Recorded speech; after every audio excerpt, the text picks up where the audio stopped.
Welcome to SportsBeat KC, the Kansas City Star's daily sports podcast presented by Big O Tires. It's Friday, January 31st. I'm Blair Kirchhoff. We have a lot of ground to cover on today's show, 2 days before Super Bowl 54. First, you'll hear from the most prominent voices in Chiefs history, the broadcasters. Play-by-play man Mitch Holthus shares with me how he came up with the idea for the call of the conclusion of the AFC Championship game. Hint, it wasn't drawn up that day. After Mitch, you'll hear from Kevin Harlan, who called the game for Westwood One's national broadcast. Harlan is a Kansas Cityan and former Chiefs broadcaster who plays it straight when he calls games, but deep inside felt a sense of joy for the organization and the Hunt family last week. Holthus and Harlan are in Miami to call Sunday's Chiefs game against the San Francisco 49ers. You'll also hear from Tom Hedrick, a broadcaster for more than 6 decades who called Chiefs games from 1964 until 1970, and that included 3 national radio broadcasts of the Super Bowls, including the Chiefs' appearances in Super Bowls 1 and 4. He's the only person alive who was in the booth for the first Super Bowl game between the Chiefs and the Green Bay Packers. After a break, you'll hear from Chiefs coach Andy Reid. Thursday marked Reid's final comments in a press setting before Sunday's game, and we thought you'd like to hear them. Finally, we conclude today's show with a couple of thoughts from former Super Bowl MVP Kurt Warner on Patrick Mahomes and former San Francisco 49ers coach Steve Mariucci on Chiefs coach Andy Reid, who Mariucci says is a sentimental favorite in Super Bowl 54. But first, here are the voices of the Chiefs, and let's start with Holthus' call on the final play of the AFC Championship game. Austin Ryder snaps to Mahomes, and a knee. He goes to a knee and a backflip by DeMarcus Robinson. That is going to do it. 50 years of waiting. 50 years. And the Chiefs are going to the Super Bowl. 18 seconds, they will count it down here at Arrowhead Stadium. The Chiefs Kingdom, hoping. Their dreams have come true. Hail! Hail to the King of the Chiefs Kingdom forever. Because today, the team that Lamar Hunt founded has just won Lamar Hunt's trophy in the stadium that was Lamar Hunt's dream. Kansas City is the AFC champion. They are headed to Miami for Super Bowl 54. Final score, Kansas City 35, Tennessee 24. I prepared what I wanted to say if it happened, because it's the team that Lamar Hunt founded has just won Lamar Hunt's trophy in the stadium that was Lamar Hunt's dream. Because that, in my mind, I'm thinking and prayerfully thinking, you got to get 50 years in 4 sentences. Okay? So to win that championship is great for any team in the league, in either conference. But to win that championship with that name of that trophy in that stadium, only the Chiefs and the Bears can do it. And the Bears did it twice, and the Chiefs had never done it. But there was also a moment that I was thinking that drills way deeper than that, because Lamar Hunt redefined Kansas City. They had the A's in 1955, so this so-called Cowtown had only one of 16 Major League Baseball franchises, but they were awful.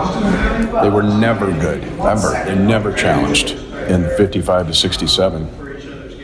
And so they had a team, but it was a joke. And if they had a good player, Roger Maris, Clete Boyer, they'd go right to the Yankees. Okay. Lamar changed all that. Could have chosen New Orleans, could have chosen Miami. Instead, it comes to Kansas City. I sincerely appreciate it. I'll be back. To me, it was the first redefinition of a city and a region, because they won. And they were winners. They were not terrible. And they win the 66 AFL title, they win the 69 AFL title. But they never did it in Kansas City. So, this moment was the drill down as far as that. But then it comes back to the surface, and at the present time, doing something that had never been done. And my mind was honestly, Blair, it was weird, because it was like time was moving at warp speed. But then there were times that the clock stopped. And one of the personal moments for me was we picked up Nance's. So I'm in the booth. I want to go down on the field and hug everybody I can find. But I have to monitor this post-game in the booth, and we picked up Nance's audio. So I had a chance just to shut up. And when I did, it was my chance to just scan and think about playing like I was Lenny Dawson at 8 years old on the farm. I watched the first half of the NBC game at 3 o'clock, which was the AFL window. And then I would go outside, and I knew on the farm where San Diego was and where Oakland was and where Kansas City was. I even had a place on the farm that looked like Municipal Stadium to me. So that's all those thoughts. I was a weird kid. I'm still a weird person. But I got to tell you, in a matter of minutes, it was like all of that came into focus. 4th and 6 for Tennessee. The ball is at their 35. Orchestrating is Tannehill with a running back to his right and 4 wide. Shotgun snap, dropping back, looking right, no, looking left, no. Now he's from behind, hit, he breaks free, he staggers down, losing his balance. Down he goes at the 18. That's it. That's it. The Chiefs will take over on downs. I got to pick what game I did. I don't know if I told you that, but I got to pick either Green Bay, San Francisco, or this, and I had just done Green Bay up in Lambeau the week before when they beat Seattle. So I had done the Packers, and I kind of, my wife and I had talked, and we kind of operate as a team, and you know, I mean, we had all of our kids when I was doing the Chiefs, and so I mean, there's a significant tie with the franchise and our family. So she and I kind of decided if the Chiefs got to the AFC Championship game, that would be the game that we would pick to do, and sure enough, they did. So that's why I was in Arrowhead for that game. And number one, the best thing was seeing all the familiar faces in the press box, which was just wonderful. And, you know, talking to people that I've known for years and all that. And then number two, you know, the action. I've done games, you know, radio games from there before, for Westwood One. And then most of our TV, you know, is a couple floors lower. So we never get up to the press. When we do CBS TV, we never get upstairs. Cause we're kind of there and we do the game and then we leave, but I don't see anybody. So that part was fun. So at the end, when they won, I looked in particular out in the stands, and that's where I thought, you know, it would really be a flood of emotion. And it kind of was, to be quite honest, to see all the people so happy and hugging people that were sitting next to them. And I was thinking about all the long years they've had to go through with nothing like this ever before, and then getting so close last year, then having it ripped away at the end. And so how this must feel for them. And, but the thing that really touched me the most was when Clark held up his dad's trophy and when Norma kissed the trophy. I had a hard time with that. That was terrific. I thought, and I guess I went back to when Mr. Hunt actually hired me to do the games back in the mid '80s. You know, that's kind of where that whole feeling kind of came full circle, I guess, and then seeing it finally, you know, with his name being hoisted by his son, that was terrific. Will I feel something when I put on the headset? I will. I'll feel the same thing that I felt when I put on the headset in Dallas when the Packers played. You know, that was the team I grew up with. My dad worked for them for 37 years, and so I grew up with the Packers. That was my team, and then my adopted team and my adopted hometown is now Kansas City. So I don't know what we would have done as a family if the Packers had been there to play the Chiefs. This makes it a lot easier. But professionally speaking, when the game starts, and you know, I'm sure all of us feel the same way. You grew up rooting for a team, but you want to be as impartial as you can, whether it's, you know, whoever your team was of your youth. But when the game starts, the only thing I'm hoping for is a great broadcast from our crew, and I'm just hopeful that I'll find the right words throughout the game to describe what's going on. But my professional mode will definitely kick in, and I would like to think that anybody listening, if they didn't know that we were Kansas Cityans, would feel that I'm not favoring one team or the other, that I would stay as neutral and as professional as possible. And I feel like I feel pretty good actually in my track record on that, whether I've done Packer games for CBS or Westwood One or Chiefs games for CBS or Westwood One. I don't think anybody could tell if I was favoring either the Packers or the Chiefs, and I'm proud that they can't tell, but they would think that I'm just a reporter and a fan of the game, and a great play is a great play, whether it's by Travis Kelce or George Kittle, that I would have the same amount of emotion and passion with the call, and it wouldn't matter which team it was. But this is a colorful crowd, a sellout crowd of over 80,000, perhaps 81 here at the Tulane Stadium in New Orleans on this, the celebration of the 50th year of professional football. As for what kind of a ball club we might expect from the gentleman that we're going to work with here this afternoon, well, let's ask him. He is the radio voice of the Chiefs over the last 6 years over KCMO in Kansas City. This is his third Super Bowl assignment, a fine young broadcaster, and a great pleasure for me to be sharing the assignment with him, Tom Hedrick. Tom, this ought to be some football game. Certainly ought to, and Bud Grant has said all week this will be a defensive-minded game. He said because of our defense and Kansas City's, nobody's going to knock the other out of the ballpark. Field position football, Bud Grant said, will be vitally important. Obviously, this also will be a game of quarterbacks. And the Green Bay Packers won the first game against Kansas City 35-10. Starr on third down was brilliant. He was able to throw for 250 yards, 2 scores going to Max McGee from Tulane for 138 yards altogether and 7 catches. The next game also won by the Packers. They knocked off Oakland this time with a score of 33-14. And Starr again was outstanding. Then last year the upset. A 17-point underdog. The New York Jets came here led by Joe Willie Namath, and they got the job done. Let's go down and pick up before this ball game on. We've got some great pre-game festivities. And of course, you probably can recognize the horn. There's none other like it, Mr. Al Hurt. I'll tell you how I got the job, which is funny. Yeah. They called me. I was teaching class at KU, and the phone rang. It was about 10:35, and the engineer said, Stick Evans wants to talk to you, and I knew who it was. He was with KCMO. So what I did was I just said to the class, let's go home. That's it.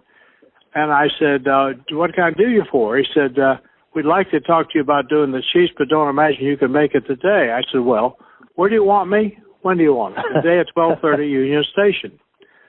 So I go over there, and we sit down, and they said, now, we want you to do the Chiefs. We'll pay you $400 a game, $25 pregame, $25 postgame, $450. Can you do it for that? I said, well, let me tell you something, guys. I'm kind of like Gale Sayers. Gale Sayers has this little mechanism in his legs, and a guy comes from the outside linebacker and the cornerback to make a play, and that's all of a sudden he goes in the upper. I'm the same way. I have a little mechanism in my larynx. The more you pay me, the better I can sound. That sounds like I shook hands, and Blair, we never negotiated a contract. I mean, they just took care of it. I just shook hands. That was it. We go to Super Bowl I. On a Monday, I'm in Stram's office. He picks up the phone and calls Bill McPhail, the president of CBS, and he said, I'm Hank. Oh, hi, Coach. How are you? Looking forward to seeing you in your team. Great. He said, I'm coming with my team, and I got a bright young announcer named Tommy Hedrick, and I want you to put him someplace in the broadcast. I don't care where, but I want him someplace. Well, that got me the color job with Jack Greaves, which I'd never done in my life. And so we go out to the L.A. Coliseum, and I'm sitting there for the game, and about an hour before I almost clutched, and Greaves looks at me. He said, look, you're worried about something. What are you worried about? I said, well, it's a long way from Baldwin, Kansas, to the L.A. Coliseum, the Super Bowl. He said, let me tell you something. If you weren't good, you wouldn't be here. That's first thing. Secondly, you don't have to talk between every play. Always thought that was pretty good advice.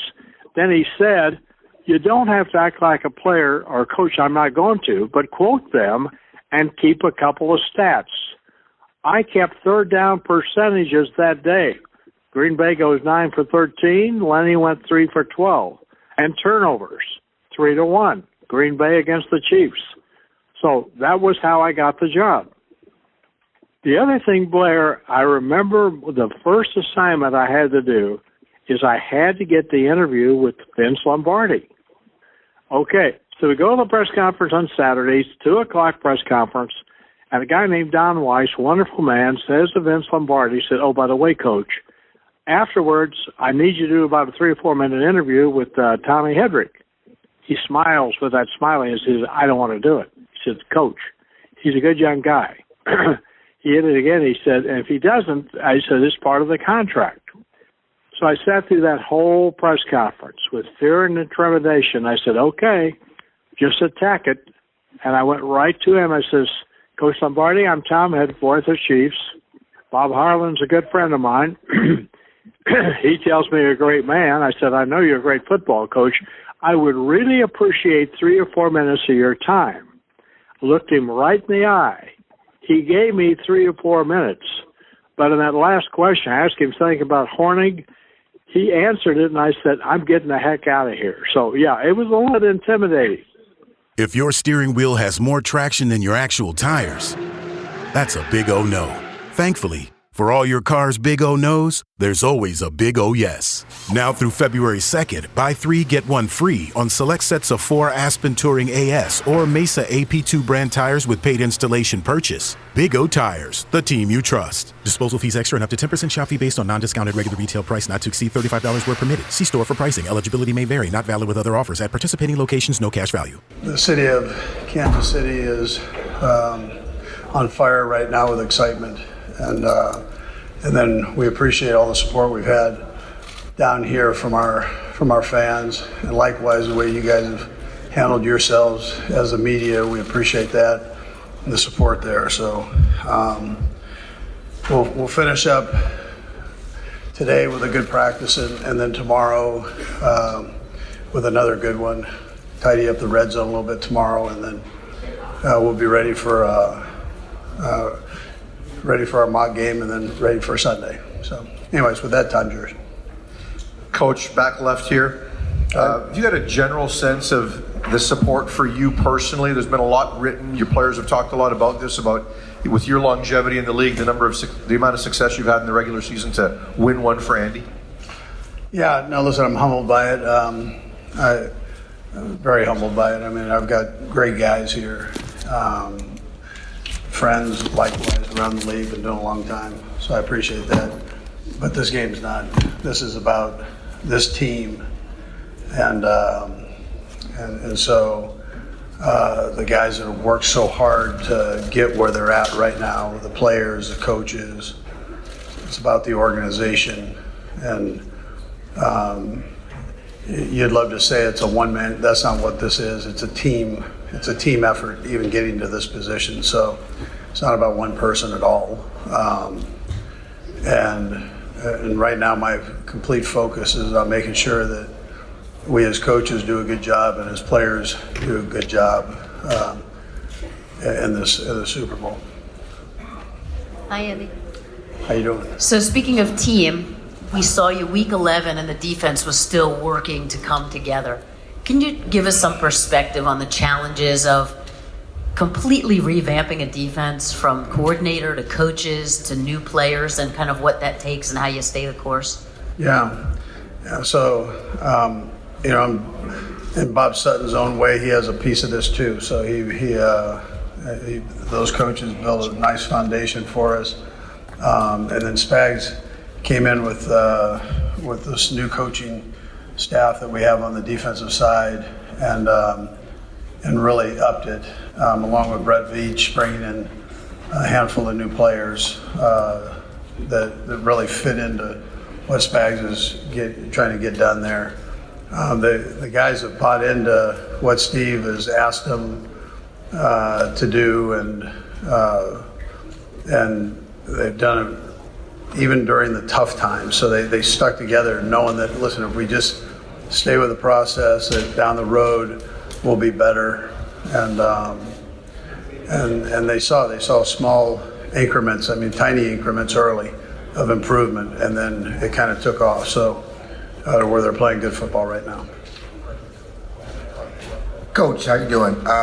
You've been an advocate of Eric being a head coach, and you certainly said he's ready. Why do you think so many teams have passed on him the past 2 years? And how different is his role from Doug and Matt before him? His role's the same as what Doug and Matt had. So he's a coordinator. He runs the meetings and does all the stuff that coordinators do with game plans and so on. So he and then he's the one that calls the plays into the. He's in communication with the quarterbacks. He's in every quarterback meeting. All the stuff that the other guys did, he did. So I don't know the answer. I mean, every owner has the option of hiring who they want to hire and who they think will be best fit for their organization. I'm very partial to Eric because I know how good he is. I'm with him every day. I appreciate him more every day. I had him as a player and now as a coach, and so I've watched him grow in the profession. And he's somebody that an owner would never have to worry about. You can just turn it over to him and let him go. Just let him be Eric Bieniemy, and he'll lead your football team into greatness. So. Good morning, Coach. Good morning. My name is Richard Farago from Sport TV Hungary. Since last year's AFC Championship game, you have a slow start on 3 consecutive playoff games, trailing by 14, 24, and 10 points. What could be the reason, and how do you try to solve this problem on Sunday? Yeah, so it's hard on the heart. You don't want too many of those. So I'm working on that. So that that's not the position we want to be in. But if we're there, then we know how to take care of it and work through it. I've got good guys that stick together, good locker room, good coaches. So they'll stick together and fix those problems if they arise. So, but that's not our objective. We're not giving points away. That's not what we're trying to do. Andy, like many coaches, you've had to make sacrifices when it comes to your family. Has it gotten any easier in Kansas City now that there aren't maybe as many time constraints as you shift from dad mode into Gramps mode? Yeah, no, I've got these 9 grandkids. It was worth all the headaches of the other ones, getting them where they're at. But those 9 grandkids are awesome. So they keep you young, and at the same time make you feel old. It's kind of like sweet and sour pork. Where am Coach, I, Where right, right, Coach. Oh. I know you're talking about putting the defense together, and one of the guys that really came along mid-season was Mike Pennell. It's not a name that everyone's really talking about, but he really worked inside. Did you have the kind of idea that he would make the impact that he's made on the inside when you guys, and what were the discussions like when you brought him in season? Yeah, so he's another Kansas City kid. We got a couple Kansas City kids, and he's one of them. He went to a smaller college, had an opportunity to get in the National Football League. We were able to pick him up, and he brings great energy. He's got great personality, and then he's a big guy, like really big. And so to be able to plug him in there in the middle has been a real plus for us. Helps us in the run game, and his attitude is top notch. I like the kid as a human being, and also what he does on the field.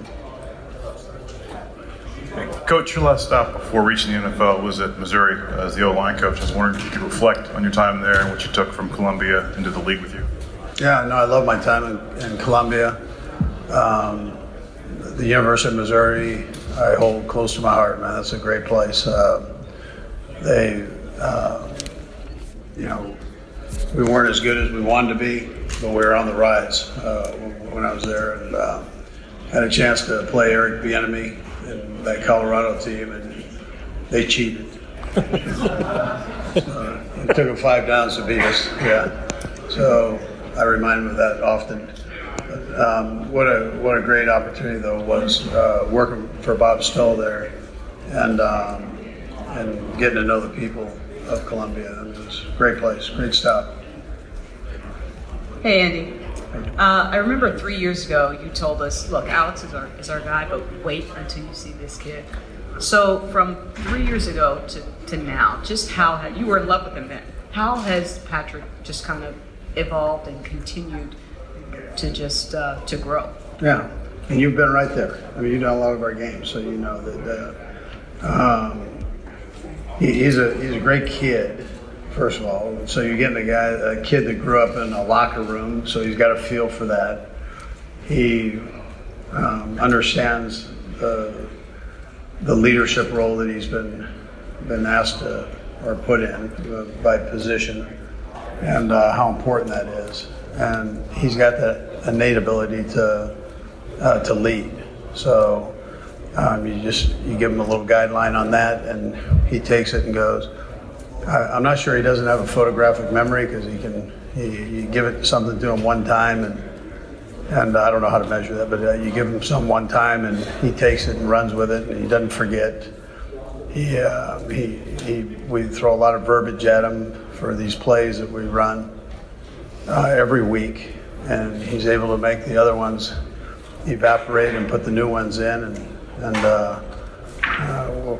without any flaw. So it's he's special that way. And then he's got great vision on the field, so he can see, and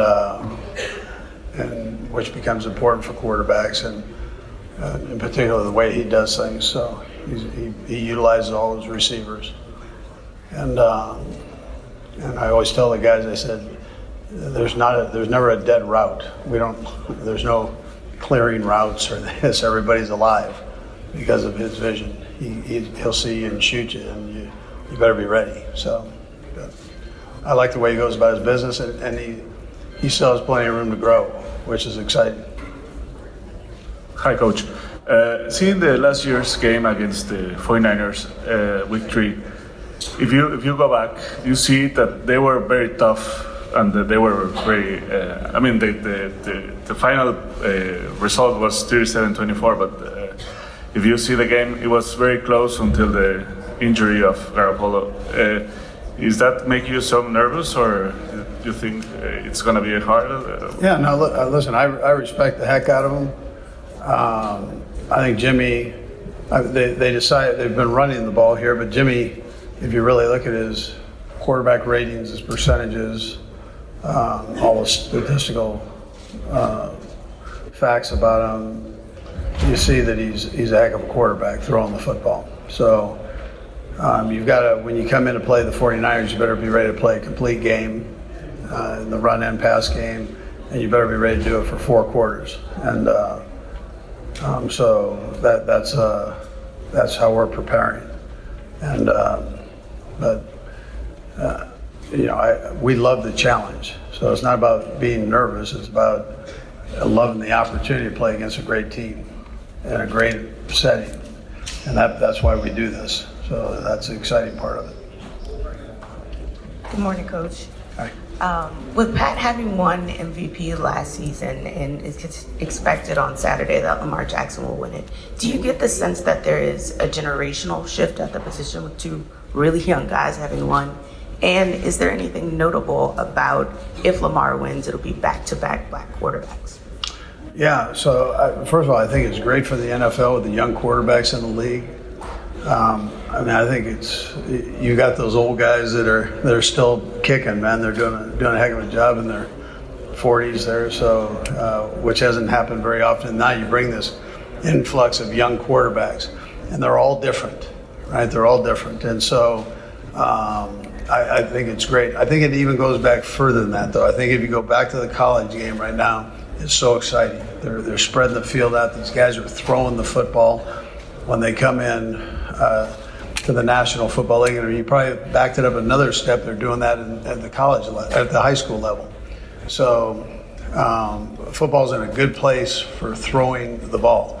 And color aside, right? Color aside, I think is just great. I think it's great for the game, and it's exciting. So the league is in good hands here with these guys, and they're good guys too. I mean, they're good people, and that's excellent for this game. Hey, Coach. I'd like to ask you about the process that went into discovering Duvernay Tardif coming out of McGill in 2014, and where his story and his intelligence ranks in the players you've coached over the years. Yeah, Larry Tardif. Yeah.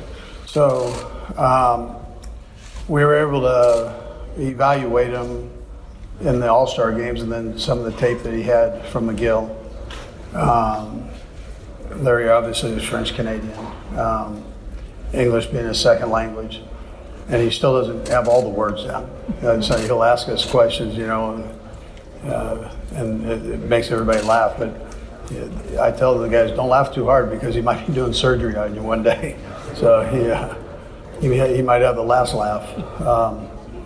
He's a talented human being, very intelligent, loves to play the game, big, strong. We're fortunate to have him with us. Hey, it's Blair. Hey, we have a special subscription offer for SportsBeat KC listeners, unlimited digital access to the Kansas City Star's award-winning sports coverage. Sign up now for 1 year of Sports Pass for access to all the sports news, features, and columns we have to offer. And it's only $30. That's a 40% savings off our regular rate. For your convenience, your subscription will automatically renew after the initial term at $50 unless you tell us to cancel.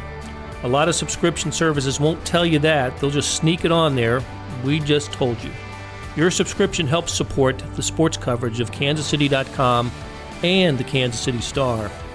Please visit kansascity.com/SportsBeatKC offer to get this special offer. And as always, thanks for listening. The Super Bowl attracts celebrities, big personalities, and former players. Our Pete Gradhoff caught up with former Rams quarterback Kurt Warner, a two-time NFL MVP, on his thoughts about Patrick Mahomes, and later former 49ers coach Steve Mariucci about how Andy Reid is a sentimental favorite in this Super Bowl. We knew he had the freaky athletic ability. I knew last year just his consistency and efficiency, like inside the pocket, that he had that great combination. But the more I watch him, the more I see his creativity within a play. And I kind of break it down like you guys have all seen it. We do the X's and O's and we draw a play up on a board.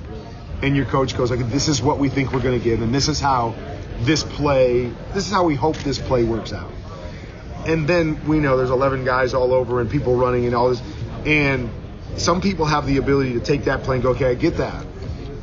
But I can see, well, it could happen here or it could happen there.